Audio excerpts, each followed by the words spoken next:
nombre es Livette Roldán, soy estudiante de Psicología de la Universidad de Yacamú y en esta oportunidad voy a hablar sobre lo que es la psicología del deporte.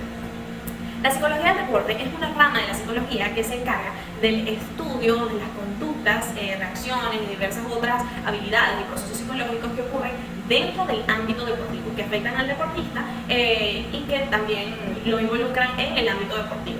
El rol del psicólogo deportivo es el de optimizar el rendimiento del deportista o atleta y además de preservar y cuidar la salud mental de este también, porque muchas veces se habla solamente del ámbito físico, la condición física que deben tener los deportistas, pero poco se habla sobre lo que es el cuidado de la preservación de la salud mental, que es muy necesaria para el correcto desenvolvimiento del deportista. Existen algunas diferencias entre lo que es el psicólogo deportivo, el psicólogo clínico y los coach. Ya mencioné lo que es y lo que se encarga el psicólogo deportivo, que está desenvolviéndose en el ámbito donde se desenvuelve el deportista, en los deportes.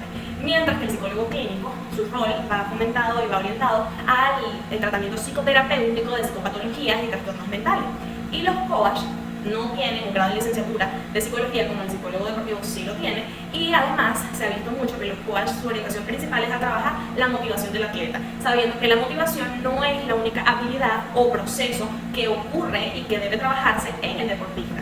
La psicología deportiva en Venezuela últimamente ha tenido un pequeño auge debido a la situación pandemia. Muchos deportistas venezolanos tuvieron alteraciones de salud mental debido a cancelación completa de eventos deportivos y distintos otros factores, lo que hizo que surgiera la Asociación Venezolana de Psicólogos del Deporte, formada desde hace poco tiempo.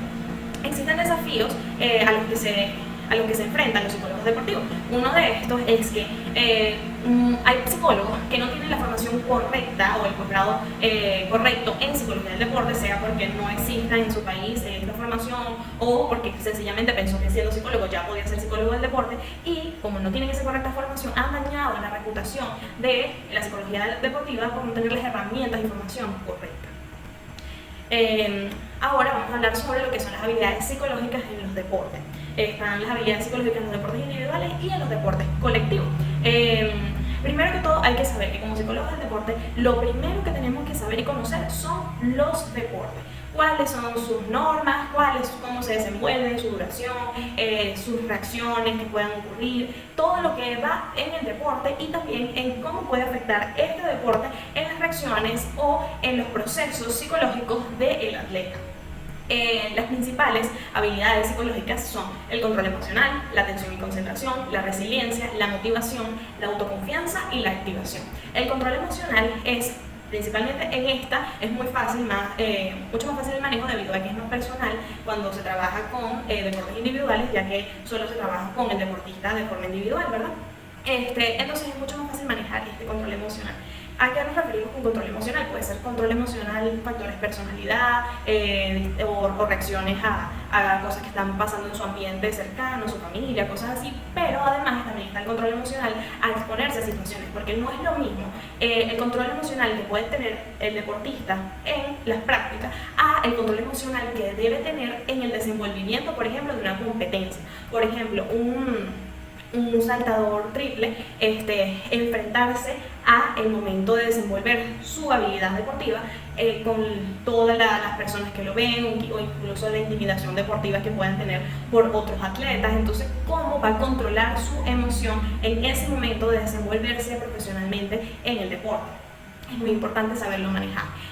También tenemos lo que es la atención y la concentración, que como hay muchas personas que piensan es lo mismo y no es lo mismo. La atención es cuando se mantiene la observación y estado de alerta ante un estímulo, ¿verdad? Mientras que la concentración es cuánto tiempo va a durar ese tiempo de atención. Por ejemplo, no es lo mismo la capacidad de atención y concentración que debe tener un tenista a la que tiene un jugador de golf, porque son procesos deportivos distintos y reacciones distintas las que se viven en cada una de esas destrezas deportivas. Tenemos la resiliencia. La resiliencia surge principalmente cuando, por ejemplo, existe una lesión en el atleta. Esa capacidad de que igual, aunque esté pasando eso, puede hacerlo, o incluso puede hacer otras cosas, por ejemplo, factores emocionales que estén pasando en el atleta, de la muerte de un ser querido, una ruptura de pareja, cosas así que con todo y eso que está pasando personalmente va a desempeñar su habilidad deportiva. También tenemos la motivación, que es el motivo a la acción. también debe trabajarse, pero no ponerse en primer lugar, ya que no es la única proceso o psicológico necesario para el correcto desempeño de la atleta. Tenemos también la autoconfianza. La autoconfianza puede variar, en un momento puede estar activada, en otro desactivada, ¿verdad? Debido a que surgen situaciones distintas. Por ejemplo, un medallista olímpico, ¿verdad? En natación hizo su correcto desenvolvimiento, ganó su medalla de oro, ahí la autoconfianza está elevada, muy elevada. Pero luego en otra competición pierde. Entonces, ¿qué pasa aquí? ¿Cómo está su autoconfianza? Decae obviamente porque no consiguió lograr la meta o el objetivo propuesto. También tenemos lo que es la activación. La activación es muy necesaria también, y conocer el punto óptimo de activación también lo es, porque también, como lo dije, en las distintas tareas deportivas, por ejemplo, no es lo mismo la activación que necesita o que requiere, por ejemplo, un boxeador a la atención y a la activación que requiere un jugador de golf. Es completamente distinto ese punto óptimo de activación. Entonces, con cada uno individualmente se debe trabajar de acuerdo al deporte y de acuerdo a la persona también. Las habilidades psicológicas en deportes colectivos: tenemos las estructuras cognitivas, que son la cognitiva precisamente para entender correctamente el funcionamiento del deporte como tal. Tenemos la condicional, que es la de que todos los que están involucrados en el deporte colectivo deben tener las condiciones físicas correctas para ese desenvolvimiento del deporte. También tenemos la estructura creativa expresiva, que es en la que, aunque no están planificados algunas jugadas o algunas posiciones de defensa o reacciones en el ámbito deportivo, en un partido de fútbol, por así decirlo, uno de básquetbol, béisbol, aunque quizás no estaba planificada la jugada, ellos tienen esa libertad de saber cuándo poder colocar algo que es necesario para lograr el objetivo de, por ejemplo, ganar los partidos. También tenemos la estructura emotiva volitiva, que es la que se encarga de esa cohesión grupal, fomentar esa unión como equipo colectivo, que trabajan en función de un mismo objetivo. Y tenemos la coordinativa, que es la que se encarga de entender bien la coordinación como equipo que van a tener para el desenvolvimiento de la meta y objetivo planteado. Tenemos lo que es la cohesión grupal y la cohesión a la tarea, que no son lo mismo. La cohesión grupal se trabaja con la estructura emotiva volitiva, como lo dije, trabajamos en un mismo objetivo, en unión, para lograr los objetivos planteados, ¿verdad? Mientras que la cohesión a la tarea no es necesario ese lazo emotivo, esa hermandad como equipo, sino que cada uno va a desempeñar correctamente su función en el equipo, sea porque, bueno, últimamente pues, los pagos que reciben los jugadores, esa es la motivación a que sí haya cohesión en la tarea, trabajen juntos, pero como dirían los revueltos, pues trabajan juntos, hacen un mismo objetivo, pero no con ese lazo emotivo que les une, pues. También tenemos el planteamiento de metas y objetivos, que es muy necesario realizarlos a corto, mediano y largo plazo, antes, durante y después de los partidos, ¿verdad?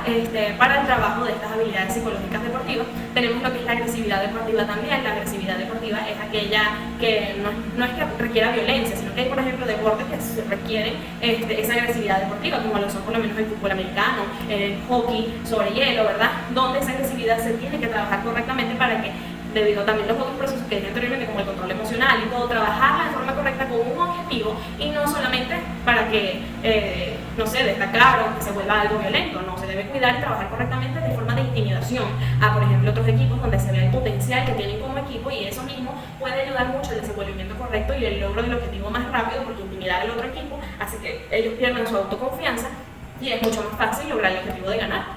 También tenemos lo que es el cuerpo técnico, que debe trabajar en unidad, lo que es el entrenador, ¿verdad? O el director técnico. Tenemos lo que es el psicólogo deportivo, lo que es el que se encarga del entrenamiento condicional físico, el nutricionista. Todo debe trabajar en el mismo objetivo, en base al mismo propósito, y también se debe cuidar esta relación, porque esto trabaja como un todo con lo que son también el equipo como tal. También tenemos lo que son las herramientas psicológicas y la tecnología del deporte. Gracias a esta tecnología del deporte se pueden fomentar y trabajar algunas herramientas psicológicas necesarias para el buen funcionamiento del deportista. Pero debe tenerse mucho cuidado con la utilización. Primero voy a decir cada una de ellas y luego digo en qué se debe tener cuidado.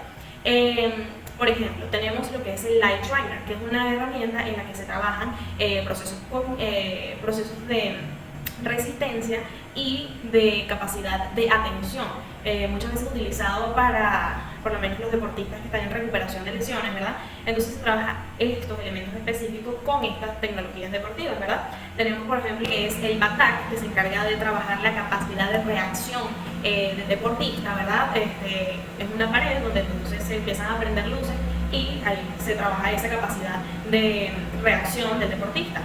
Tenemos lo que es la grafopsicología, ¿verdad? Que se encarga de trabajar la parte emocional del deportista antes de las prácticas, después de las prácticas, antes del partido, después del partido, y ahí se evalúan más o menos esas reacciones emocionales que están presentes en el deportista en cada uno de esos ámbitos. Tenemos también lo que es el neurofeedback, que busca el trabajo de lo que son la actividad cerebral, ¿verdad?